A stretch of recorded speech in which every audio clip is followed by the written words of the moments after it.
CBT is often that sort of, we're working at that surface level, but we can work at a much deeper level as well with our old core beliefs, ways of experiencing life or experiences in life. I've never met a human that doesn't make sense in the context of their life and their experiences. Everything makes sense.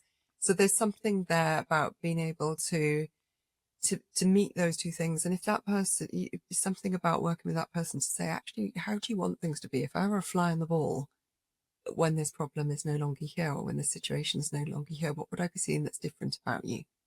And being able to make that a really clear visual for that person, that this is about working towards this new way of being, this new way of living, this new way of experiencing oneself and also life as well. That it's bigger than just this moment where emotions feel overpowering, overwhelming, and you're reaching for the food. It's bring yourself back and the wisest, kindest thing for you in this moment. Is it really the food, or what else is it that you need?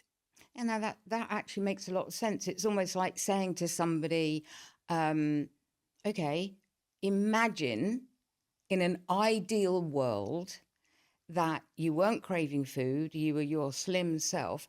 Now paint a picture of what you need to enjoy that new world, and let's Yeah. work on that. And then we'll get to the crux of what your needs really are that are not being met. Yes, and also life is going to be difficult at Mm. times. That is life. Life is going to contain pain and difficult moments and suffering at times. But the suffering is what we do to ourselves. Yeah, You that's know, a key thing. I'm going to come back to that in a minute because I agree with you. Because actually, you also mentioned self sabotage a moment ago. yeah, And a lot of people will self sabotage at the point they've made progress. Yeah, they've yeah, done really, really well. They've actually had visible success.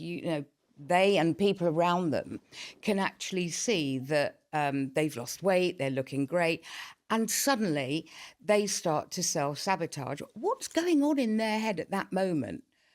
Why would they literally want to screw things up just at the point where everything's going well? And what CBT techniques can we use that they could kind of stop themselves from doing that? it's an interesting one, isn't it? Because Mm. we all do that to some level throughout life, and there's something about we're returning to those familiar patterns of thinking, behaviour, feeling, experiencing. And there's something about where we feel these things in our body most. And that's often our clue, is that somatic experience. Where are we feeling this in ourselves?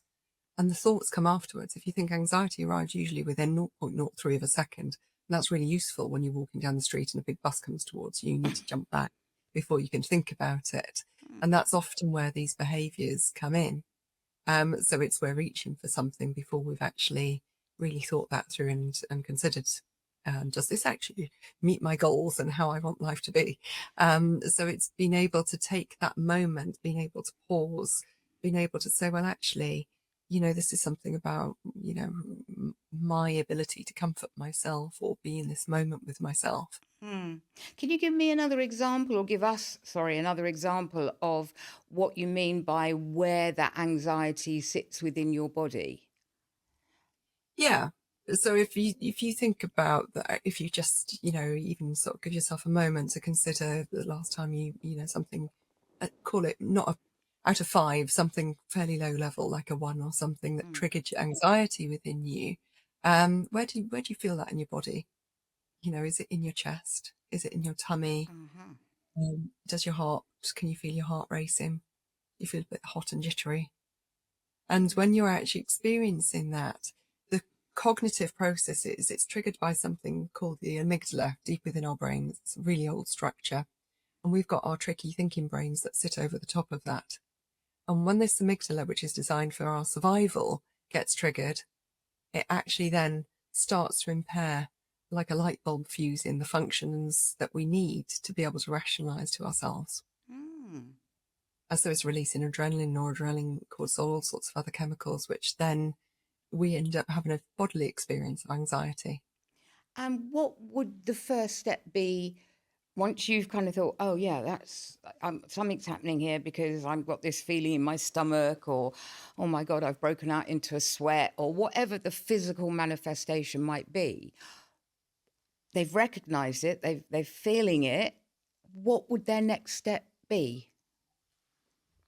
That's where, there's a range. If we're dealing with anxiety, and it's anxiety that's driving this, there's a range. It's about having like a toolbox Mm. that you can go to. So what's in that toolbox? And that gets personalized and individualized for each person. But there's lots of go-to places that we have within CBT.